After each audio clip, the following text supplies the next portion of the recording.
My wife raved about her male coworker's food and drunkenly admitted that she wished he would cook for her all the time because of how good he was right after I made a catastrophe for dinner, so I told her I would never cook for her again. My wife and I have been married for 7 years and together for 10. A couple years ago, my wife had a male co-worker who used to cook for the office often. My wife used to always rave about his food, and it admittedly made me insecure, I guess also because he looked like a Greek model. I had also started cooking for my wife around that time. I was never a serious cook, but I decided to give it a shot. Prior to then, I only used to cook basic food, but I decided to try cooking complex meals. However, a lot of times it didn't come out great. My wife used to help me, but I never was serious about it. One night, my wife was drunk and we just had a beef Wellington I had cooked. It was sort of a disaster, and my wife and I were both laughing about it. However, my wife then drunkenly admitted she wished her male coworker could cook for her every day.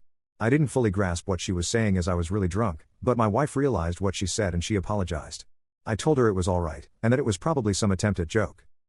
However, the next day, I grasped what she was saying, and I felt really deflated. My wife sensed it and apologized again, and after taking a day to think about it, I told my wife let's not make a big deal about it, but also, I was never going to cook for her ever again. My wife again apologized and almost started crying, but I told her it was all in the past, and let's move on. It's been 2 years since then, and my wife and mine's relationship is stronger than ever. Over the past couple of years, I have also spent a lot of time taking cooking lessons from my sister, who's a really good cook. I learned that cooking just takes a lot of consistent practice, and you can't just learn it over the internet, you need to acquire the skill. And I can now confidently say, I am a much better cook than I was a couple of years ago. I cook for friends, and for my family or my wife's family when they come over. The food I'm the most proud of and which I got a lot of compliments on is the Valencian paella I made when my wife's family came over for Christmas. However, in spite of the progress I've made, I can't find it in me to cook for my wife alone. I still remember the hurt and insecurity I felt a couple of years ago. My wife even stopped speaking to and taking food from the coworker after that incident, and the coworker has even left the company since.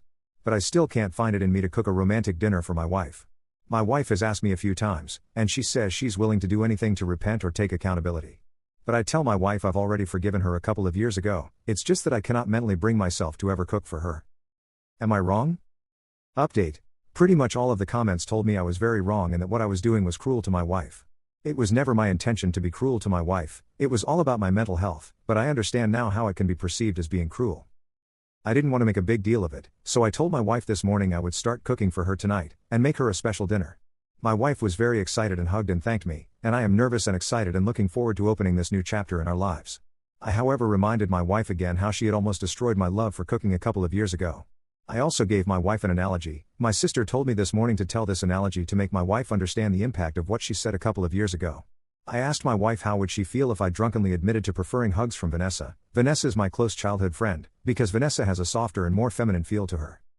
I asked my wife if she would get over that comment even if I apologized for the rest of our lives. And my wife admitted she wouldn't be able to get over that comment, and she apologized again for what she said a couple of years ago. But having said all that, I am really excited about tonight. I plan on making my wife lemon butter lobster risotto, and serve it with a glass of white wine. I hope to make it as romantic as possible and I hope it comes out good. That's probably my final update, thank you all for the advice. Commenter 1, wow. The Vanessa thing was weirdly specific. Commenter 2, it came from his sister as well. She's always had a hand in this. She's the one who told him to stop cooking for his wife. He really can't see what she's doing.